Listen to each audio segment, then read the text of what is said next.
Welcome to my channel on the best of fantasy. This is the week that was. I'd like to begin by wishing you all a wonderful holiday season. It is hard for me to believe that 2021 is coming to a rapid close here, but still a few more exciting things to happen on the channel, I think. So I am very much looking forward to the last few days of December. But first, let's talk about what I did this week. I had a wonderful discussion with my buddy A.P. Canavan from A Critical Dragon on Toll the Hounds, Book 8 of the Malazan Book of the Fallen.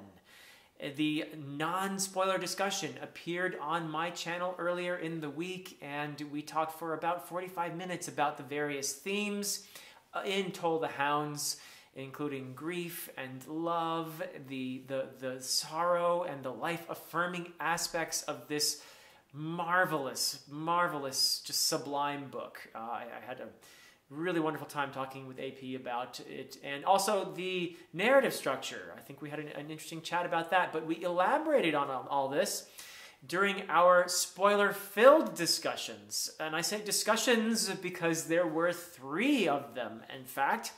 One of them has already been released on A Critical Dragon, so that is something you can already check out if you wish.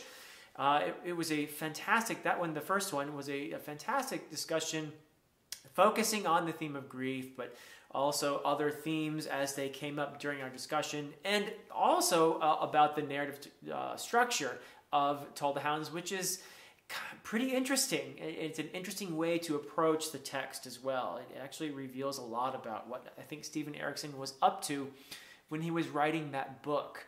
So we had a really grand time talking about that. And we also had the second spoiler discussion, which I believe will be coming out very soon. It might even come out the same day I'm releasing this. And that one is on Anomander Rake. Yes, Anomander Rake. I won't say a bunch here. I don't want to spoil anything, but we had a really fascinating discussion about Anomander Rake and his role in Toll the Hounds and in the Malazan series in general. So yeah, really, that was quite a discussion. And the third spoiler discussion, which has already been filmed, and I'd imagine it's coming out next week. This is a big one, folks.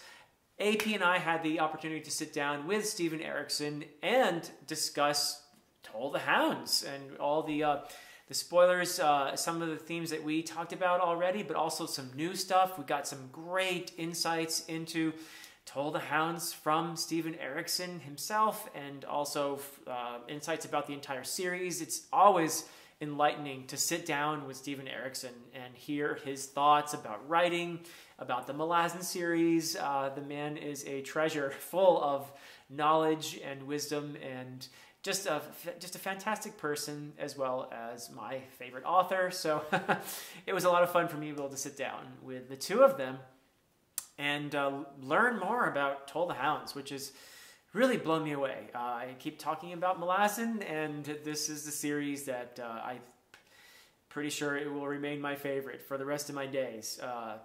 Yeah, this has been a tremendous privilege to take part in this read with AP and to have the chances several times to talk with Steven Erikson.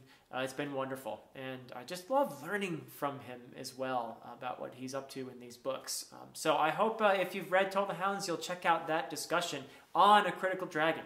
So those 3 discussions, wonderful time. We also, AP and I, had our discussion on Wheel of Time episode 7, and that appeared on my channel. And we had a really nice chat, and I think we had a mostly positive reaction to our chat. AP and I have been having a good time watching Wheel of Time as 2 people who have read the series, and I certainly enjoyed it to a great degree. But we've also been enjoying what the show has been doing. So it's been interesting to watch what they do. And I was very non-committal, even a bit pessimistic, to tell you the truth, in the beginning of the Wheel of Time season, but I have grown to be more and more interested in what they're doing with this show. So it's been fun, and it's been a lot of fun talking with AP about the various episodes. We are going to do something perhaps special with episode 8. We are going to try. These 2 old dudes are going to try to do something like maybe watching it together and having it our reactions filmed, sort of thing. I don't know what you call that.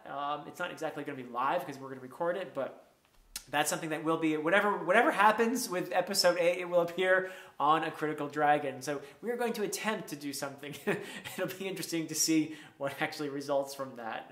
But anyway, AP is the one who has to edit it, not me. So that makes me happy. But yeah, no, I'm looking forward to the end of the first season of Wheel of Time. I've been really pleasantly surprised at how much I'm actually invested in the series and enjoying what they're doing. And I actually want to just kind of, you know, express some understanding for the folks who are not entirely happy or maybe very unhappy with the series, and a lot of very dedicated fans to the books, the Wheel of Time books. And I just want to say to them, yet I can understand how you feel if you believe that an adaptation is in some way being unfaithful to the core of your favorite fantasy series. So I would be upset too if I were in that position. But for me, the television series has made some interesting choices. Obviously, it's made some departures, and I personally think that some departures were necessary. Now, the nature of those departures we could debate, but for me, they've made some interesting choices, and I've enjoyed what they've done. So I will continue to watch Wheel of Time next year as well, and with interest. So yeah. And I had a new special introduction made by Paul. That is something I will put a link to in the description. He actually did 2. He did I guess take 1, and then he did a director's cut. So I'll put a link in the description to the director's cut, slightly longer version, because a minute long or so. He might have been having a slightly good time when he made that introduction for my channel, but nevertheless gave me a chuckle or two. So thank you, Paul, once again for your creative efforts. And what else is going on here? Well, I am happily reading Stephen King's Wizard and Glass still. I've gotten into a good chunk of it. I am now in the sort of, I guess you could call it, flashback part of the book, without giving away too much. But yeah, I'm loving it, absolutely loving it, and glad that I'm going to be sneaking this in before the end of the year for sure. Wizard and Glass so far, absolutely fantastic. It is not disappointing me in any way whatsoever. I'm enjoying the Dark Tower series immensely. It's great to be back with the quartet in here and sort of slowly making my way closer to the Dark Tower, or understanding maybe what it is. But yeah, no, it's a great thing. This Dark Tower series has been a real surprise for me in the last, well, I guess I started it in 2020 even, but because I've been taking my time getting through the series. I do hope to get through the rest of the books a little bit faster than I have been, though. So yeah, great stuff. And I'm also, after that, going to read the second book of the Long Price Quartet, A Betrayal in Winter. I probably will sneak this in before the end of the year, and I'll be having a chat about this with the same group as before, with an addition. And so that will be Sarah and Nico and Andrew, and we are going to have the wonderful Alan. Did I mention Alan already? Alan, the Long Price Prophet, as well as Zara joining us. So that's going to be a lot of fun, and I think that discussion will happen in mid-January or so, but I'm going to get it done so that I'm ready. And after that, this probably won't happen until 2022, but I'm going to start on Ian Esselmont's Blood and Bone, which is the 5th book in Novels of the Malazan Empire. I'm eager to get to the end of that series, which I have enjoyed tremendously. That's been a great series for me to get into in 2021. So yeah. What else is going on here? Well, I'm going to be doing a review of, probably next week will be my review of Wizard and Glass, so that's something to look out for. And I will be releasing my top reads of 2021 video. So I'm planning to do that on Tuesday and Thursday respectively. And yeah, that'll be the way to finish out the year, to my top reads of 2021. So hopefully that'll be something that'll interest you, and I would love to hear your thoughts on your favorite reads as well when that video comes out from the year. It's been a great year. I've really enjoyed myself on the channel, all the interactions, all of the collaborations and discussions, and just hearing from all of you guys on all of these wonderful, wonderful books. It's been a tremendous, tremendous learning experience for me, and I've enjoyed every bit of it, so thank you.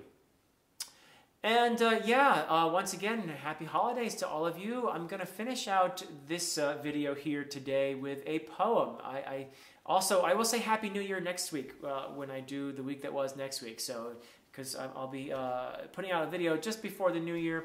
But for now, just happy holidays. And I'd like to finish this video out with a poem. I did threaten in the beginning when I mentioned doing the week that was that occasionally I'd throw in a poem.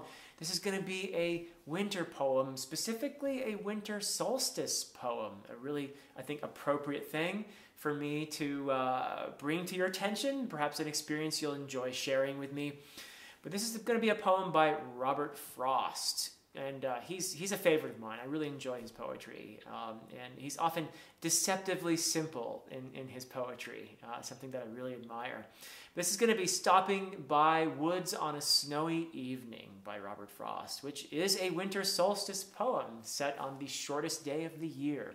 And we've just passed winter solstice. We're in the Yuletide, so it felt like a really appropriate poem. But just a few words on it first. I'll finish out just with the poem so that we can finish on that nice note. But I want to say a few things beforehand, before I actually read the poem itself. And strangely enough, and maybe not strangely enough since this is me, but it reminds me of a story in the Old English. Well, it's originally written in Latin, but it's also been translated into Old English. The Ecclesiastical History of the English People by the Venerable Beda. Some people might pronounce that Bede, B-E-D-E. It's a wonderful, wonderful historical account of the Anglo-Saxon days, but there's a wonderful story within it of the time when King Edwin of Northumbria was considering converting to Christianity, and he had asked his counselors and his thanes and so forth to meet and to discuss this possibility, and he asked them what they thought. And they gave various opinions, but one of his counselors told a really cool story. And he said, you know, life is kind of like this. We're all sitting around in the mead hall, and the fire is going, and the bard is singing a tale of the old days, bringing to life the deeds of old. And outside, it's dark. It's darkness. It's night. And the winter storms are raging, but we're all together inside the hall enjoying the warmth of the fire and each other's company. And then suddenly in one end of the hall through a window flies a sparrow, and it flits straight through the hall and out the window on the other end. And he said that life is kind of like that. We're here for this brief moment of light together, gathered around the fire, listening to the stories of the old days. And what comes before, out of the darkness, we know nothing of it. And what comes after, we know nothing of it, back into the darkness. So I just thought that was a wonderful story told by this counselor as they were considering. And it reminded me of this poem because in the poem, Stopping by Woods on a Snowy Evening, there is also a kind of vast darkness out there. And there is almost a kind of attraction to this vast darkness. There is a fascination with it, a certain beauty, a certain sense that this vast darkness is what makes us aware of the preciousness of the now. And in the poem, I believe that the vast darkness, as fascinating as it might be for the speaker of the poem, is also a reminder of the present, of the speaker's obligations, but also joys of the present, of the life in the present. That's something to return to after contemplating that vast darkness. In other words, it's a reminder of what we have, the community that we belong to. And so I thought that it would be something appropriate to talk about with all of you guys, we being part of a community in which we enjoy one another's company and help each other to make meaning through the stories that we enjoy together. And so I would like to read to you Stopping by Woods on a Snowy Evening by Robert Frost. Whose woods these are, I think I know. His house is in the village, though. He will not see me stopping here to watch his woods fill up with snow. My little horse must think it queer to stop without a farmhouse near, between the woods and frozen lake, the darkest evening of the year. He gives his harness bells a shake to ask if there is some mistake. The only other sound's the sweep of easy wind and downy flake. The woods are lovely, dark and deep, but I have promises to keep, and miles to go before I sleep, and miles to go before I sleep.